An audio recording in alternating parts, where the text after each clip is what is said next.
Bonjour à toutes et à tous et bienvenue pour cette nouvelle émission de la Fédération française de citoyenneté. Je reçois aujourd'hui Léna. Salut Léna, Salut Mathilde, ça va? ça va et toi? Ça va très bien. Bon, Léna, tu es la maman de 2 enfants, Astrid et Aloïs, qui sont âgés de 8 et 5 ans, en instruction en famille depuis toujours et comme de nombreux autres parents depuis maintenant 2 ans, tu te heurtes, à la nouvelle loi qui régit donc l'instruction en famille, loi qui ôte, on va en reparler évidemment, qui ôte aux parents le droit fondamental de choisir le type d'instruction à donner, à leurs enfants. Et comme de nombreuses autres familles aussi, étant en IEF, depuis plus de 2 ans, vous avez fait donc pour la première fois, cette année, une demande d'autorisation, demande qui a été refusée. Vous avez ensuite fait un recours administratif, refusé aussi. Vous avez enfin saisi le tribunal administratif, votre requête, a été rejetée et vous avez donc récemment saisi, la Cour européenne des droits de l'homme. Alors, je te reçois pour que tu nous parles de tout cela et aussi, pour que tu nous parles d'une lettre ouverte intitulée «Pour la liberté, de l'instruction en famille», lettre que tu as écrite et que tu as adressée au Premier ministre, à la ministre de l'Éducation nationale et au ministre délégué, ainsi qu'aux, 577 députés. Voilà, donc tu vas nous parler de tout ça. Je précise enfin que je suis personnellement concernée par cette nouvelle loi, sur l'IEF, que c'est d'ailleurs dans ce contexte que nous nous sommes rencontrés, sur les réseaux sociaux, que nous vivons à 30 kilomètres l'une de l'autre et que finalement ta situation est exactement, la même que la mienne. Alors, est-ce que tu peux déjà évidemment te présenter et nous dire un petit peu où tu en es justement au regard de cette nouvelle loi sur l'instruction en famille? Alors loi que tu vas aussi représenter puisque évidemment tout le monde n'est pas forcément au fait, voilà, de ce que c'est que cette, nouvelle loi. Oui, bien sûr. Donc, nous pratiquons, donc, comme tu l'as dit, l'instruction en famille depuis toujours, c'est-à-dire depuis 2019. Donc, pour ma fille, donc ça fait donc, c'est notre 6e année d'instruction en famille. Donc, nous avons commencé en 2019 sous le régime encore de déclaration. Mmh. Et nous avons toujours eu tous les contrôles positifs, donc les contrôles de mairie, à savoir les contrôles de mairie et les contrôles de l'inspection de l'éducation nationale. Et comme tu l'as dit, donc cette année, premier refus, premier dossier de demande d'autorisation, de renouvellement. En fait, c'est une demande de renouvellement d'autorisation. C'est pas une première autorisation. Il le présente comme ça, Mmh. qui a été refusé pour des raisons futiles. Mmh. Bien sûr, on va y venir justement. On peut dire. Ouais, donc des arguments qui varient en cours d'évolution d'échange de courrier. Mmh. Donc là, je peux préciser si tu veux. Bien sûr. Alors pour tes Euh, 2 enfants, donc précisons que ça a été refusé pour tes 2 enfants, hein? oui, alors oui, chaque dossier est personnel, Mmh. propre à chaque enfant, mais les réponses sont des réponses types, des réponses administratives en fait, on voit bien, ils ne rentrent pas à l'intérieur des dossiers. Le premier refus, donc le refus de demande d'autorisation, de renouvellement le, le dossier, pardon, alors, à la demande de renouvellement d'autorisation, c'est dit comme ça. Mmh. L'argument était que le projet pédagogique, qui est maintenant obligatoire, n'était pas assez développé. Voilà, Donc, attends, avant justement d'en venir là, peut-être qu'on peut rappeler très rapidement, qu'effectivement, on est sous cette nouvelle loi qui régit l'instruction en famille oui, et que alors, donc ouais, vas-y. vas-y. OK. Alors, donc on est sous la loi du 21 août 2021, la loi Précise-moi. confortant les principes de la République, dans laquelle, en fait, la loi concernant l'encadrement de l'instruction en famille a été transformée et passée d'un régime déclaratif à un régime d'autorisation, présenté selon où les enfants sont catégorisés en Mmh. sous 4 motifs. Donc, motif d'itinérance, motif de santé, motif d'une pratique à haut niveau, sport ou pratique artistique ou peu importe. Et le motif 4 qui a été rajouté, qui est intitulé Situation propre à l'enfant, qui était supposé permettre aux familles comme nous, qui n'ont pas pas de particularité notoire, en tout cas, qui empêcherait les enfants d'aller à l'école, mais qui répond à un choix de Mmh. famille, un choix personnel, un choix pédagogique individualisé pour les enfants, personnalisé pour les enfants, et qui rentre dans cette catégorie. Et c'est sous cette catégorie, en fait, que nous avons été refusés. Donc, dans un premier temps, comme je le disais, argumentant que le projet pédagogique n'était pas assez développé. Donc, nous avons développé ces projets pédagogiques propres à chaque enfant dans le recours, dans le rapport, avec tout ce qui demandait donc un emploi du temps,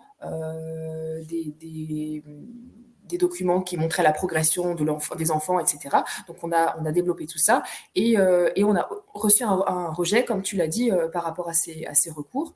Et cette fois, l'argumentation était toujours, ils trouvaient que le projet n'était toujours pas assez développé. Alors, 8 pages de projet individualisé, apparemment, c'est pas assez. Avec des détails vraiment précis sur la façon de faire, la façon de s'organiser, la façon de s'adapter, les particularités des personnalités, des besoins, des demandes des enfants, mais aussi comment on utilise différents outils. On a vraiment détaillé tout ça, mais c'était pas suffisant. Et la tournure du courrier était quand même, alors ça ne veut pas dire que l'enfant n'est pas scolarisable.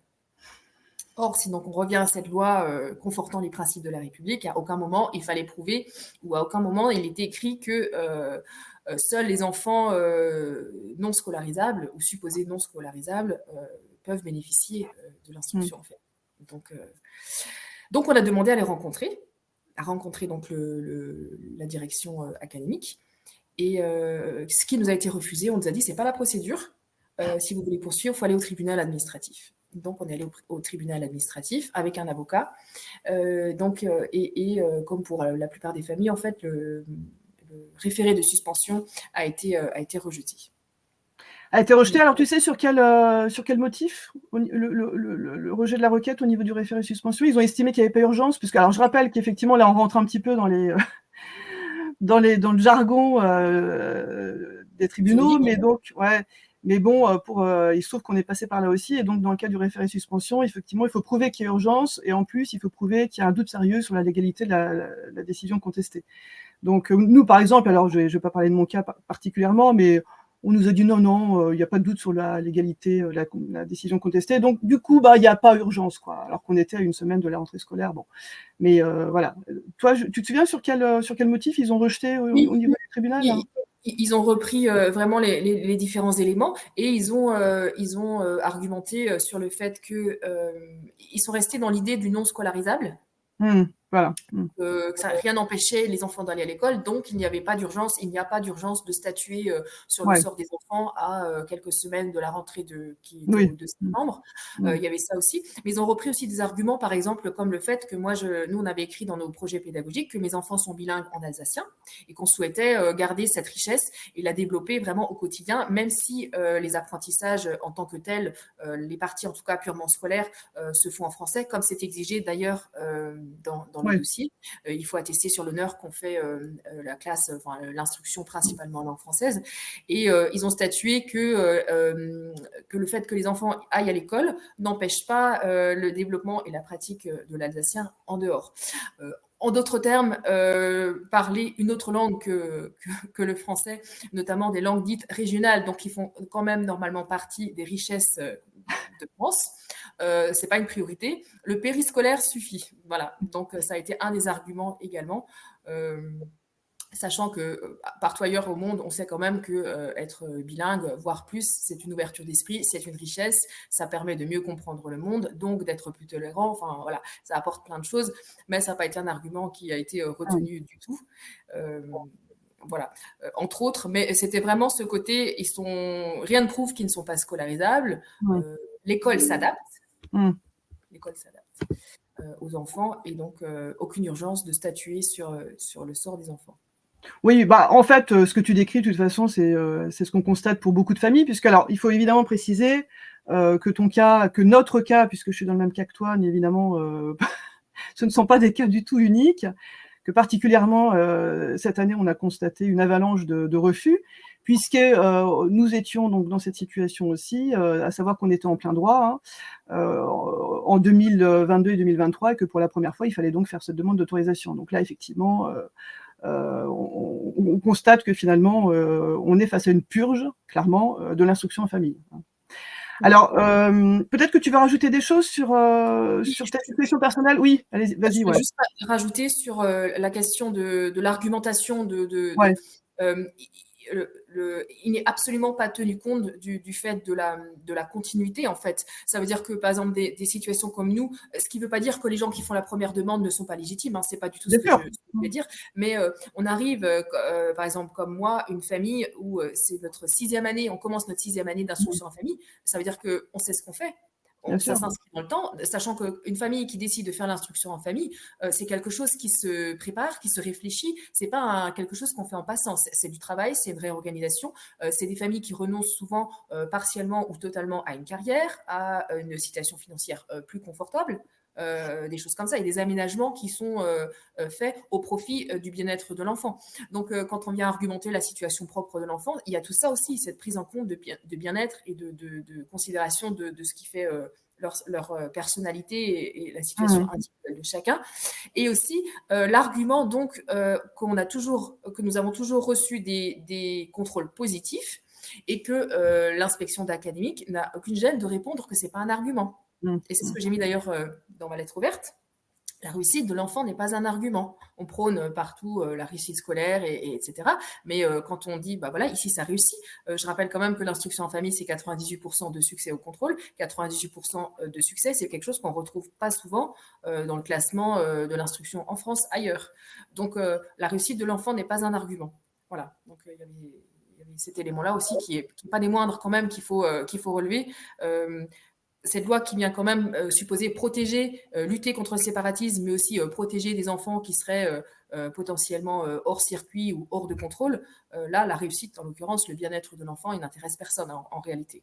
Bien sûr. Alors là, effectivement, l'intérêt supérieur de l'enfant existe complètement. Enfin, il se trouve que nous, dans les documents qu'on a reçus aussi, à aucun moment il est question d'intérêt supérieur de l'enfant. Quand vous leur dites que la situation propre de votre enfant, c'est qu'ils sont en instruction en famille depuis des années et que le forcer à retourner à l'école, ce serait renoncer à ses propres choix, ils s'en fichent en fait éperdument. Donc c'est juste ça, effectivement, soit ton gamin est scolarisable, en gros, hein, soit il ne l'est pas. Donc s'il est scolarisable, bah, il va à l'école. Point. C'est comme ça. Ça va même au-delà de ça, parce que non seulement ils disent même l'énoncé situation propre à l'enfant n'a jamais été En juridiquement plus, bien sûr, défini. défini, et ils en viennent même à nier, ils disent l'enfant n'a pas de situation propre. Bien Or, sûr. tout enfant, toute personne en fait a une situation propre. Donc là-dessus, voilà, il y a faute, en fait, il y a une faute. Et quand tu dis ils sont soit scolarisables, soit ils ne le sont pas, c'est même plus compliqué que ça, parce que quand on voit les témoignages de gens qui veulent faire, de parents qui veulent faire l'instruction en famille pour leur enfant pour des situations de santé, ils ont aussi, Ouais, certains, beaucoup ont aussi des rejets, des soit problèmes, l'école ouais. s'adapterait, soit l'enfant, le handicap ou la maladie n'est pas assez important, entre guillemets, pour pouvoir prétendre. Enfin, donc, c'est pas seulement. On a tendance à entendre, quand on parle de nous, parce qu'on n'en parle pas tant que ça dans la presse ou auprès des politiques, que c'est le motif 4, en fait, qui est mal défini, mais ça va bien au-delà de ça. Il y a des gens qui veulent partir en voyage, donc itinérance, et qui se voient refusés. Donc, ça touche vraiment tout le monde. Il y a une réelle volonté d'éradiquer l'instruction en famille coûte que coûte. Ouais, ouais, tout à fait. Tu as tout à fait raison de le préciser. Alors justement, ce serait intéressant qu'on en vienne justement à ta lettre ouverte. Lettre ouverte, donc je l'ai dit, que tu as, adressée par courrier, en recommandé, au Premier ministre, à la ministre de l'Éducation nationale, au ministre délégué, à l'Éducation nationale aussi, et que tu as adressée aussi, aux 577 députés. Alors nous, on s'est rencontrés toutes les 2 justement, dans ce contexte-là, c'est-à-dire que tu as eu tes refus, ta requête avait été rejetée. On n'a pas précisé aussi quand même, tu n'en as pas parlé, mais on pourrait peut-être en dire 2 mots avant d'en venir à la lettre ouverte, que vous avez aussi déposé une plainte auprès de la Cour européenne des droits de l'homme, parce que ça, c'est quand même une démarche qui est vraiment très importante. Est-ce que tu peux nous en parler assez rapidement? Alors, c'est donc un formulaire de requête que tout citoyen peut faire, en fait, dans le cadre de l'IEF ou autre chose, hein. C'est quelque chose qui est ouvert. Évidemment, il y a des critères. Il faut avoir, c'est un formulaire, en fait, qu'il faut remplir. Et moi, j'ai décidé de le faire au moment, on en reparlera aussi, du rapport de la DGESCO. Ouais, on va en reparler, on va en reparler. Voilà, ce rapport, donc la direction Générale de générale l'enseignement scolaire. de l'enseignement scolaire, voilà, Ouais. qui dit clairement lors d'une commission que en matière d'instruction en famille, les objectifs qui étaient visés ont été atteints ou ont donné des résultats en tout cas. Donc la directrice, Madame Caroline Pascal.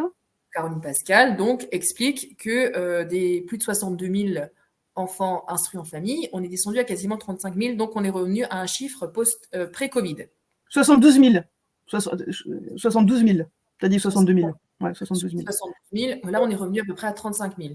Donc ce rapport dit, en fait, c'était la volonté, le but, l'objectif de cette loi, c'était d'éradiquer l'instruction en famille. Voilà. Bah, justement, si tu en parles maintenant, autant effectivement donner quelques citations donc, de cette audition, parce que c'est quand même vraiment, et c'est ce qui t'a poussé, toi, à écrire ta lettre ouverte, et il faut dire qu'on a été très nombreux à être extrêmement... comment dire c'est plus de la colère à ce point-là, je crois. C'est la réalité qui éclate. En fait, ce qu'on sait déjà n'est même plus caché par les dirigeants, quoi. C'est ça. Donc, en fait, le 18 septembre 2024 avait donc lieu l'audition de Madame Caroline Pascal, qui est donc directrice générale de l'enseignement scolaire, à la commission à la commission éducation à l'Assemblée nationale. Donc, Madame Caroline Pascal était donc auditionnée par les députés qui font partie donc, de cette commission éducation à l'Assemblée nationale. Un député, Xavier Breton pour ne pas le citer, lui pose 2 questions. Donc évidemment, son intervention est un petit peu plus longue, mais il lui pose 2 questions.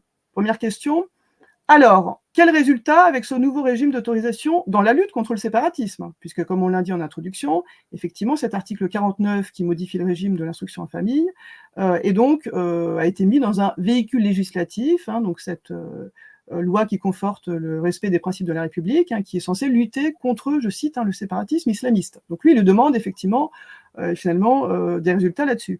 La deuxième question qu'il pose, c'est donc, est-ce qu'on va avoir enfin une application un peu plus souple de ce texte, mentionnant au passage les nombreuses familles en instruction en famille qui vont voir les députés pour se plaindre effectivement de ce qui se passe, qu'ils ne comprennent pas finalement, puisqu'on va y venir, puisque toutes les garanties finalement quand ils ont fait leur loi avaient été données au moins aux familles qui faisaient instruction en famille, qu'elles ne seraient pas inquiétées par cette loi. Donc, voilà ce qu'elle répond, de façon, mais alors on peut quand même se demander si elle se rend compte de ce qu'elle dit, mais elle pose une bombe, puisqu'elle dit, sur l'IUF, vous interrogiez sur les résultats. Nous avons des résultats par rapport aux objectifs qui avaient été portés. C'est-à-dire de réduire notamment la très forte hausse qu'il y avait eu après le Covid. Et là, on a les bras qui tombent. Parce qu'à aucun moment, quand ils ont voté la loi, quand ils ont débattu de la loi en 2020-2021, il n'était question de cet objectif-là, à aucun moment. Et elle continue en disant, nous étions en 2018-2019 à 35 000 élèves en instruction en famille, nous sommes passés à 72 000 élèves à la sortie du Covid et revenus aujourd'hui à 35 000. Et là, on sent qu'elle va mieux. C'est vraiment la paix intérieure pour elle. Le troupeau était trop gros, 72 000, c'était pas possible, il fallait revenir à 35 000. C'est un point important parce que je crois, donc là je continue à la citer, parce que je crois que nous retrouvons l'étiage, ça c'est son mot, l'étiage habituel des choix que les familles ont toujours fait ou ont traditionnellement fait d'instruction en famille. Et là, on se dit, mais là, elle vient de nous donner une arme monumentale. Sans parler qu'à la fin, je ne vais pas tout lire, ça, vous pourrez retrouver ça en particulier, évidemment, sur le site de l'Assemblée nationale. Sans parler qu'après, elle nous dit qu'elle a demandé à ce que les chiffres soient harmonisés d'académie à académie. Donc, en fait, quand on nous dit que nos dossiers sont évalués, évidemment, au cas par cas, pas du tout. En fait, c'est une histoire de quota. Il y avait un chiffre, il fallait arriver à un chiffre, et donc, voilà, boum. Donc, nous, on est les dégâts collatéraux de cette politique de quota. Exactement ça. Voilà, de purge d'instruction en famille. Oui. Donc là, arme énorme. Donc toi, tu la vois, moi je la vois, on est des milliers à la voir, et là, on se dit, non mais là, c'est pas possible, quoi. Enfin, je veux dire, mais est-ce qu'elle se rend compte de ce qu'elle dit? Elle parle d'enfants qu'on force à retourner, ou à retourner ou pas, parce qu'il y a des enfants qui ne sont jamais allés à l'école, On parle de scolarisation forcée quand même. Enfin, je veux dire,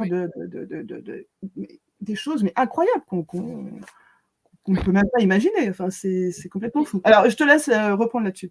Là, il faut rappeler que par rapport à ce chiffre et cette façon de faire là de la DGESCO, il faut quand même rappeler que les parents qui décident ou qui choisissent de faire l'instruction en famille, c'est un droit. C'est un droit qui fait partie, donc qui est inscrit dans la Déclaration des droits de l'homme, qui fait des parents, en tout cas qui permet aux parents d'être les premiers instructeurs. Donc c'est pas du tout une volonté tirée de je ne sais où, d'un groupe de parents qui veulent pas rentrer dans les rangs ou faire autre chose. C'est un droit fondamental qui est reconnu comme un droit constitutionnel et qu'on retrouve également qui est donc la Déclaration des droits de l'homme qui a été Déclaration ratifiée.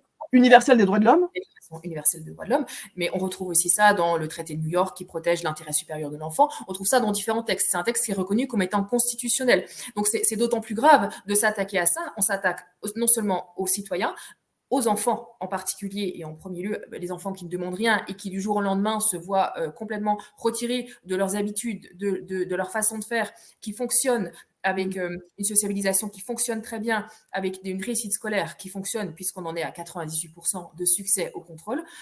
Tout ça, du jour au lendemain, ça doit disparaître. Et en haut lieu, personne ne se demande que vont devenir ces enfants, comment ils le reçoivent. On parle quand même de l'instruction en famille, c'est surtout le primaire. Dans les Oui, statistiques, il y en a aussi en collège, mais c'est beaucoup de jeunes enfants qui ne sont pas en mesure de comprendre un schéma politique ou de comprendre des décisions qui les englobent sous une lutte destinée à lutter sous une loi qui est destinée à lutter contre le séparatisme. Sans parler de l'insulte qui est faite aux familles citoyennes, et dont je parle aussi dans la lettre là, que ça vient de nulle part et on est mis là-dedans, comme si on était, nous, des séparatistes. d'autant faut-il le rappeler qu'à aucun moment, évidemment, il ne demande à voir les enfants. Ce qu'il pourrait faire, hein. C'est Oui. bien inscrit dans la loi, mais à aucun moment, ils n'ont demandé à voir tes enfants. À aucun moment, ils n'ont demandé à voir mon enfant, par exemple, hein, pour, Non. essayer de comprendre, non, non, pas du tout. Non, non, c'est vraiment la décision administrative, ultra froide, hein. Donc des circulaires qui sont transmises, hein, voilà, il faut faire passer, le chiffre de 72 000 à 35 000 et puis, bah, hop, voilà, coûte que coûte, hein, peu importe les conséquences. Donc tu as raison effectivement de rappeler que c'est un droit tout à fait fondamental, tout à fait constitutionnel, que d'ailleurs l'ONU a épinglé la France, je crois que c'était l'année dernière, sur cette loi concernant l'instruction en famille, qu'ils sont en dehors de tout clou, hein, on peut le dire, et qu'ils s'attaquent à quelque chose en plus qui existe depuis, on peut dire, la nuit des temps, puisque quand on fait un petit peu un historique de l'instruction en France, quand on retourne aux lois de Jules Ferry de la fin du 19e siècle, il était prévu, évidemment, dans ces lois sur l'instruction publique, hein, dans les années 1870, que les enfants soient soit instruits à l'école, soit instruits à la maison. C'est-à-dire que c'était un choix qui était laissé aux parents.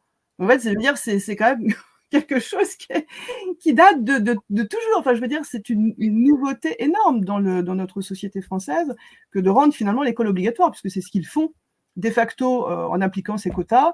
Ils rendent, hein, sauf à donner quelques dérogations par-ci par-là, hein, ils rendent effectivement l'école obligatoire. Donc c'est en termes d'histoire de la société, c'est du jamais vu en fait. Hein. C'est du jamais vu. C'est du jamais vu et d'attaquer comme ça la Constitution et les libertés fondamentales. Ici, on parle d'instruction en famille, mais ça touche n'importe quel citoyen, ou ça peut Bien toucher sûr. n'importe quel citoyen. D'abord parce que les familles qui aujourd'hui ne sont pas concernées par l'instruction en famille peuvent le devenir. On peut avoir des raisons temporaires ou non de devoir retirer son enfant pour raison de santé, pour raison de harcèlement. Le harcèlement est quand même encore présent à l'école et loin d'être éradiqué. Donc il y a énormément de raisons qui peuvent pousser des parents à un moment ou à un autre du cursus scolaire de leurs enfants de devoir ou de vouloir faire le choix de retirer. Donc c'est une liberté qui concerne finalement tout le monde. Et d'avoir comme ça une loi dans une république, dans une démocratie qui vient toucher à la Constitution et qui vient mettre à mal la démocratie, ça concerne finalement tous les citoyens, ça concerne tout le monde, parce que c'est le début, ça peut être le début d'un engrenage ou d'un désengrenage. Ou la suite d'un Voilà, engrenage, voilà. d'un désengrenage. C'est un point de départ. Oui, oui, bah, complètement. Non, non, mais c'est bon, de toute façon, moi, je suis presque obligée de me pincer tous les jours pour me rappeler ce qui nous arrive, hein, sincèrement. Bon. Alors, donc, ça a été quand même effectivement cette audition de la DGESCO, donc de Madame Caroline Pascal, ça a été un petit peu le point de départ de ta motivation pour écrire cette lettre ouverte. Oui, c'est ça. Sachant que dans un premier temps, j'avais moi rencontré le maire de ma commune et l'adjointe à la jeunesse qui en fait effectuait les contrôles de mairie dans le cadre de l'instruction en famille pour leur dire que cette année, je ne déclarais rien, qu'on avait choisi de poursuivre l'instruction en famille malgré le fait qu'on n'ait pas reçu d'autorisation. Et je voulais que la situation soit claire et qu'elle soit connue. Et suite à ça, j'ai écrit d'abord une lettre à la direction académique pour leur rappeler la situation dans laquelle nous avons été mises alors que ça fonctionnait très bien, alors qu'on était encadré, parce que l'instruction en famille, on a parlé d'historique un petit peu tout à l'heure, c'est pas du tout quelque chose qui manquait de cadre. Ça a toujours été sous une loi, cadré, encadré, connu, reconnu et contrôlé. Il y a pas de... Les gens qui ne sont pas contrôlés, c'est pas un problème d'IUF, c'est un problème... c'est un autre problème. Voilà. Donc j'ai d'abord écrit cette lettre à la direction académique pour faire le bilan de la situation dans laquelle nous met cette loi.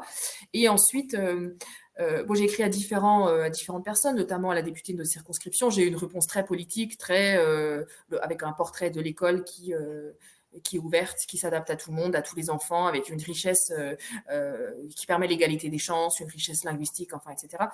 Donc pas une réponse satisfaisante, et en tout cas pas une réponse qui ne répond absolument pas aux éléments relevés dans ma lettre à moi. Une réponse type en quelque sorte.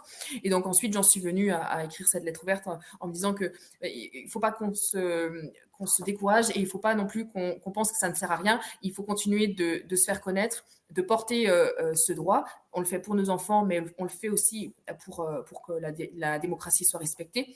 Et donc, j'en suis venue à écrire cette lettre ouverte, et finalement, à qui s'adresser?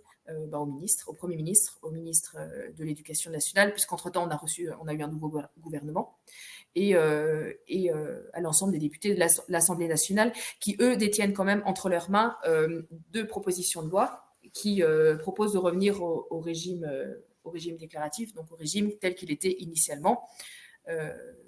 Deux propositions de loi qui sont actuellement en première lecture à l'Assemblée nationale, et il y a également une troisième loi, mais celle-ci concerne uniquement un report en fait de l'obligation d'instruction de 3 ans à 4 ans. Alors, on va la regarder, cette lettre ouverte, donc je vais l'afficher. Voilà, donc c'est une lettre ouverte qui est relativement courte, qui est très bien écrite, qui est ferme, déterminée, qui n'est pas agressive. Voilà, moi vraiment je te dis bravo, parce que je la trouve vraiment très bien. Donc la première page, donc lettre ouverte pour la liberté de l'instruction en famille, donc à Monsieur le Premier ministre, Madame la ministre de l'Éducation nationale et Monsieur le ministre délégué, donc Mesdames et Messieurs les députés de l'Assemblée nationale. Alors, on va pas la lire, je passe donc deuxième page, troisième page et quatrième page, voilà. Il y a ton contact à la fin, vous avez donc signé, cette lettre elle a été envoyée. Peut-être que tu peux nous la résumer brièvement? Oui, alors dans cette lettre, je présente dans un premier temps notre situation de façon succincte. Donc ce qu'on a dit nous en début d'entretien. Donc une famille qui est installée dans l'instruction en famille pour 2 enfants pour lesquels ce mode d'instruction réussit. Voilà, avec des contrôles positifs, avec des enfants satisfaits de cette façon de faire, des enfants qui ne souhaitent absolument pas aller à l'école parce qu'ils ont tout ce qu'il faut en fait pour apprendre et pour être dans la vie sociale. En fait, ils ont des activités, des amis, donc rien, en tout cas, aucune demande de leur part de changer ça, bien au contraire. Donc j'ai résumé succinctement la situation d'Astrid et d'Aloïs. Avec donc la chronologie des rejets, l'absence de réponse quand on demande un entretien à l'inspection de l'éducation nationale. Et ensuite, j'ai rappelé comment les engagements qui avaient été pris par M. Blanquer, qui était alors à ce moment-là ministre de l'Éducation nationale, qui avait clairement défendu l'instruction en famille, en disant que la loi ne visait pas... il avait déjà établi clairement qu'il y avait 4 façons d'instruire en France, donc l'instruction en école publique, privée, en école alternative, ou en instruction en famille. Et il a bien dit à aucun moment, et là on peut le citer si tu veux. Oui, vas-y, cite-le. Ouais, cite-le. Je cite tout ce qu'il a dit. Donc l'instruction en famille n'est pas mise en procès dans ce texte, donc à savoir cette loi qui est passée. C'est une liberté qu'il convient de préciser pour lui donner une assise plus solide. Notre objectif n'est pas de la supprimer. Nous visons l'instruction en famille dévoyée qui sert le séparatisme. Nous serions en tort de ne pas distinguer la bonne et la mauvaise instruction en famille. Ensuite, il a ajouté: les familles qui ont choisi l'instruction en famille pour de bonnes raisons n'ont rien à craindre de cette loi. Il a aussi dit: une famille qui respecte parfaitement la loi et le bien-être de l'enfant n'a pas lieu de s'inquiéter. Je lance donc un appel à la sérénité. Les bonnes pratiques seront confortées. Voilà. Donc, moi, quand j'ai écrit à la direction académique, je leur ai remis ça également en leur disant, visiblement, nous, on a été refusés. Donc, on fait donc partie des familles dévoyées qui servent le séparatisme. Nous n'avons pas de bonnes raisons de faire l'instruction en famille. Voilà. Un appel à la sérénité, la quiécité, les bonnes pratiques seront confortées. Clairement non, on est des milliers de familles, encore une fois, qui ont fait leurs preuves dans l'instruction en famille, avec des bilans positifs, avec des enfants épanouis, etc., et qui se heurtent à des refus. Donc toutes ces déclarations, à aucun moment ces déclarations n'ont été respectées. Or, ce sont des déclarations, je voudrais quand même le rappeler, qui ont été faites lors d'une séance au Sénat en avril 2021. Donc quelque chose de public, quelque chose d'officiel, quelque chose de politique. Donc il y a des engagements, il arrive un moment où les politiques doivent quand même tenir leurs engagements. On ne peut pas d'un côté promettre pour faire passer une loi, puis ensuite appliquer strictement l'inverse. Donc ça a été aussi la raison pour laquelle j'ai eu besoin d'écrire cette lettre et de la renvoyer à l'Assemblée nationale qui, elle, détient la possibilité en fait de repasser au régime déclaratif et de faire cesser une application abusive d'une loi qui ne concerne pas les familles en instruction, les familles en instruction en famille, quoi. Alors, je rappelle justement pour enrichir effectivement ce que tu viens de dire, que non seulement Blanquer avait donné toutes les garanties aux familles qui faisaient entre guillemets bien l'instruction en famille, qu'elles ne seraient pas inquiétées, mais il n'a pas été le seul à le faire. On a eu aussi des garanties d'Anne Brugnera, qui était la rapporteuse du projet de loi. On a aussi eu des garanties de la part de la présidente de l'Assemblée nationale, Yael Braun-Pivet, qui était présidente de l'Assemblée nationale à l'époque, et qui a d'ailleurs été réélue aujourd'hui présidente de l'Assemblée nationale. Tous ces gens, et c'est parfaitement public, nous ça a été archivé, nous il se trouve que on a fait une annexe qui s'intitule L'esprit de la loi. Quand on est allé au tribunal, on avait cité donc toutes ces personnes qui donnaient encore une fois toutes les garanties aux familles qui faisaient déjà l'instruction en famille qu'elles ne seraient pas inquiétées. Force est de constater que évidemment tout ça, c'était du pipeau. Voilà. Et pourtant, l'esprit de la loi est bien là. Je suis désolée, mais alors là, je m'énerve un peu parce que c'est franchement, c'est même pas s'énerver, c'est même pas ça. Mais inadmissible. Non, c'est inadmissible. Donc, ils votent une loi. Il y a un esprit dans lequel la loi a été votée. Donc, vous avez des députés qui apparemment quand même ont voté cette loi parce qu'on leur avait donné, et là je le dis parce qu'on est allé voir quand même un certain nombre de députés, qui effectivement ne comprennent pas ce qui se passe, puisqu'encore une fois, ils ont voté la loi dans un certain esprit, avec toutes ces garanties qui avaient été données aux familles qui faisaient déjà l'instruction en famille, qui étaient contrôlées positivement, etc., qu'elles ne seraient pas inquiétées. Force est de constater que ça ne marche pas. Donc, quand on retourne les voir, eh ben, même les gens qui ont voté cette loi nous disent oui, vous avez raison, il y a un problème.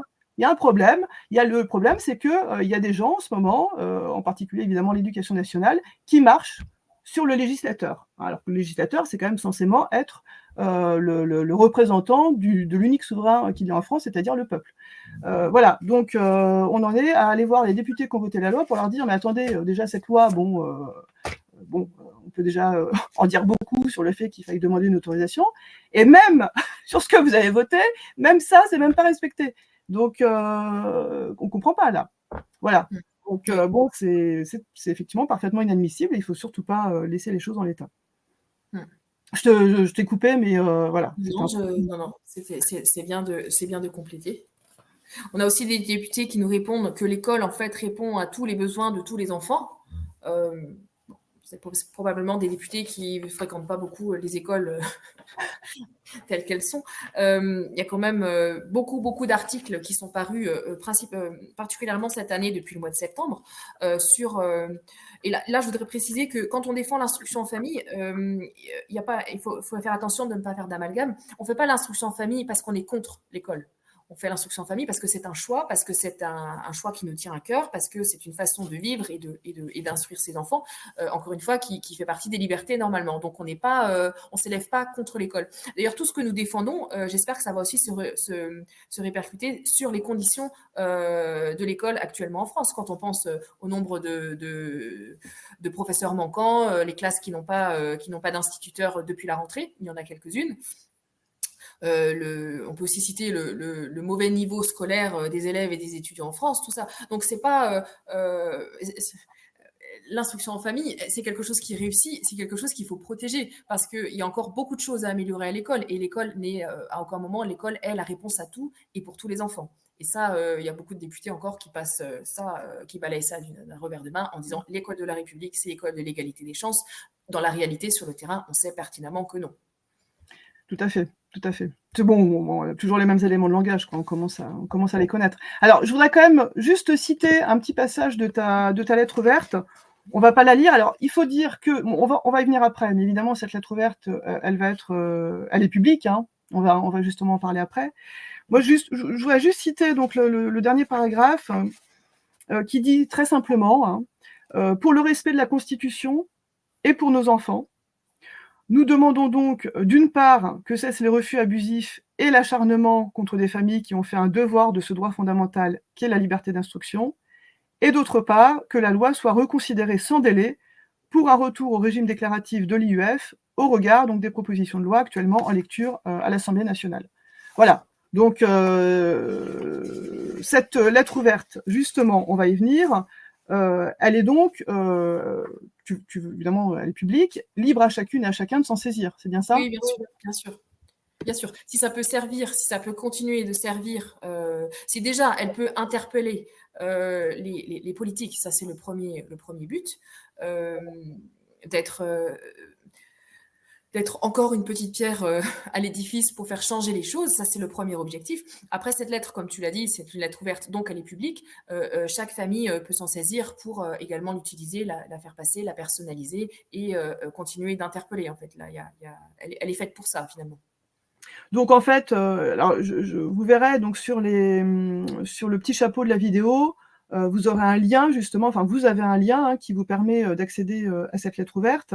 L'objectif donc c'est que chacune et chacun puisse encore une fois s'en saisir, donc puisse mettre son nom dessus, hein, donc elle est d'une certaine façon anonymisée pour que effectivement vous puissiez la signer en votre nom, donc la copier-coller, la renvoyer telle quelle dans le respect évidemment du texte quand même. Mais voilà, de toute façon, vous verrez, elle est très bien faite, tout est dit, tout est très bien dit, et il n'y a rien à enlever, il n'y a rien à rajouter. Voilà, et je pense que si on est nombreux à envoyer ce courrier, bon, c'est toujours ça, ce qu'on dit toujours, de toute façon, ceux qui ne font rien ont déjà perdu d'avance, quoi. Bon, on tente des choses, on est nombreux et nombreux à tenter des choses sur ce problème qui nous concerne toutes et tous, hein, il faut bien le dire, même si ça fait pas partie des sujets d'actualité, eh bien, il faut bien dire quand même que ce 2 septembre 2024, pour la première fois, d'une certaine façon, dans l'histoire de notre pays, l'école était finalement, de facto, à cause de cette loi, devenue obligatoire. Donc c'est un sujet de société qui en réalité est énorme et qui passe évidemment complètement inaperçu. Et toutes ces familles, nous en faisons partie, Léna, sont dans des situations très compliquées et ça se fait dans l'indifférence, on peut dire généralisée, mais parce que les gens ne sont évidemment tout simplement pas informés, parce que l'instruction en famille est quelque chose qui reste évidemment minoritaire et qui est forcément très peu médiatisé, pourrait-on dire. Hein. C'est vrai. Après, je voudrais quand même rajouter quelque chose, si tu permets. D'accord. Ça n'intéresse pas grand monde. Et, oui, il y a d'autres sujets d'actualité en ce moment, mais si on remonte sur l'histoire de cette loi qui a été promulguée pour cette fameuse loi-là confortant les principes de la République, dès le début, il y a énormément de politiques qui se sont opposés à cette loi. Ça n'a pas du tout été voté de façon uniforme comme ça et accepté de tous. À l'origine, Emmanuel Macron voulait quand même restreindre l'instruction en famille uniquement pour motif de santé.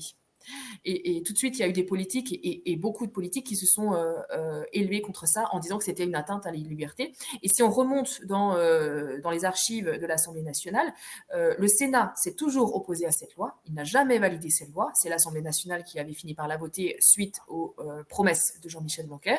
Et ça, c'est pas quelque chose qui est accepté. On voit qu'aujourd'hui, il y a d'autres priorités. Je ne dis pas qu'elles sont plus importantes, en tout cas il y en a d'autres. Il y a malgré tout, voilà, la preuve est là, 2 propositions de loi qui ont été, qui reviennent. C'est quelque chose qui n'est pas acté, c'est ça que je veux mettre sur la chose. Voilà, ça va insister là-dessus. C'est pas quelque chose qui est acté, qui est accepté, et on peut avoir l'instruction en famille, on peut faire l'instruction en famille seulement sur dérogation. Non, en fait, ça dérange. C'est une loi qui dérange, et à juste titre, puisqu'elle est anticonstitutionnelle et qu'elle porte atteinte aux libertés. Donc, même au sein même de la politique, il y a des grands désaccords, et il y a beaucoup de politiques qui revendiquent des chiffres, des explications et un retour au régime déclaratif. Voilà. Oui, tout à fait, tu as raison de le préciser, et d'ailleurs ces propositions de loi, elles ne sont pas, il y en a eu d'autres avant, hein, Oui. c'est pas les premières effectivement qui sont déposées sur le bureau de l'Assemblée nationale ou du Sénat. Il y en a eu d'autres avant. Si elles ne sont pas votées, je suis bien persuadée qu'il y en aura d'autres après. On verra bien ce qui se passe de ce côté-là. Si évidemment c'était voté, ce serait absolument génial. Si on avait ce retour au régime déclaratif, on soufflerait une bonne fois pour toutes, particulièrement les familles qui, comme les nôtres, sont, on va dire, en dehors des clous. Mais encore une fois, voilà, j'estime, en tout cas pour ma part, que ce n'est pas moi qui ai rompu le contrat avec eux. Donc moi, je m'estime en instruction en famille hors contrat. Ce n'est pas moi qui ai rompu le contrat avec eux, c'est eux qui ont rompu le contrat avec moi. Voilà, donc on est bien dans nos bottes, on est tout à fait dans une lutte qui est Légitime. Plus que digne, qui est légitime et qui est plus que digne d'être menée. Donc menons-la avec panache, avec le sourire. Nos enfants sont à la maison, ils sont toujours aussi heureux d'être instruits en famille. Ils vont très bien, voilà. Il n'y a rien d'autre à dire que ça, l'intérêt supérieur de nos enfants. Moi, je vais évidemment pas dire à ma fille, mais non, tes activités, mais on s'en fout, t'inquiète pas, il n'y a pas de problème, tu vas aller à l'école 8 heures par jour et tu pourras faire toutes tes activités en même temps. Non, non. Et puis, je vais pas lui dire non plus, tu es la seule à pas avoir eu l'acceptation dans notre petit secteur géographique, tu vas à l'école, et puis les autres, les autres, tes copines, elles ont eu l'acceptation, écoute, elles continuent l'UF, mais toi, il faut que tu ailles à l'école. Non, mais il y a une incohérence. Non, mais complètement, mais n'importe quoi. Enfin, je veux dire, tout cela est parfaitement débile et dérisoire, quoi. Donc, bon, continue à nous battre. Alors, petite dernière question quand même, comment tu vois l'avenir ? Comment je vois l'avenir ? Eh bien, je vois l'avenir dans... Alors, on lâche absolument rien. On continue. Je ne sais pas si c'est sûr que c'est la première lettre ouverte que j'écris, c'est peut-être pas la dernière.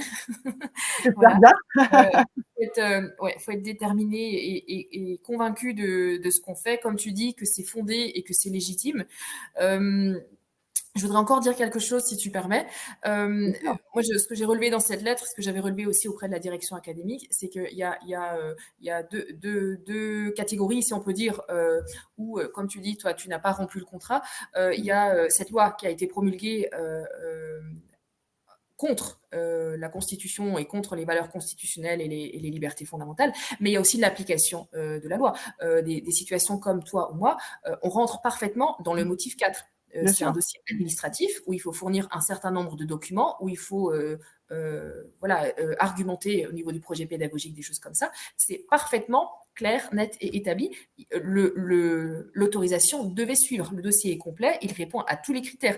Donc, ils sont en faux sur la promulgation d'une loi qui est irrespectueuse, mais sur l'application de cette loi également. Tout à fait. Donc, comme tu dis, on n'est pas hors la loi. Nous, on n'est pas hors la loi. C'est eux qui sont hors la loi.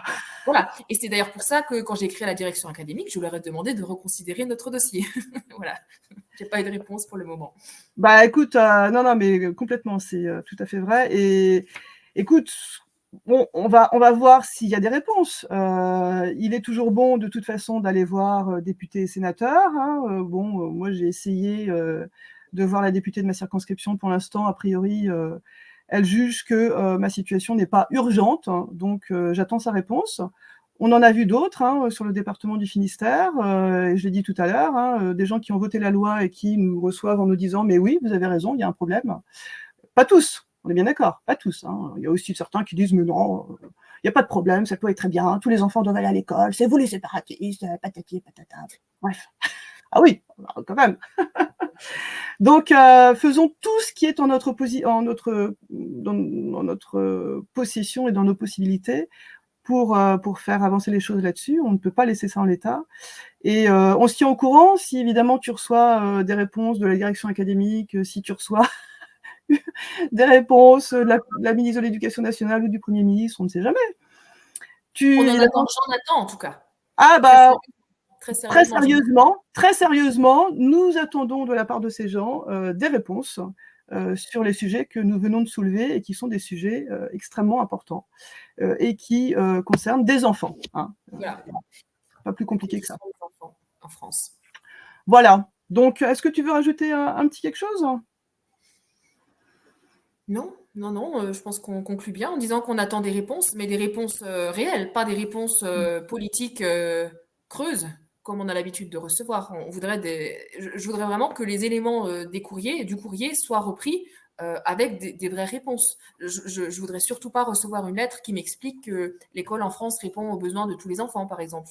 On l'a suffisamment entendu. On voudrait un vrai dialogue et puis aussi vraiment une reconsidération de la façon dont les choses ont été appliquées.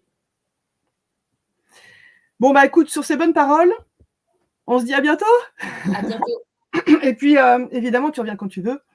Et si tu as du nouveau, nous ne manquerons pas de vous le faire savoir. Saisissez-vous de cette lettre, transmettez-la, diffusez-la, partagez cette vidéo. Voilà, c'est une pierre comme il y en a d'autres, hein, évidemment, mais c'est important que toutes ces petites actions soient, ou grandes d'ailleurs, soient diffusées. Bon allez, bah écoute, à bientôt Léna. Merci Mathilde, à bientôt. À bientôt, salut.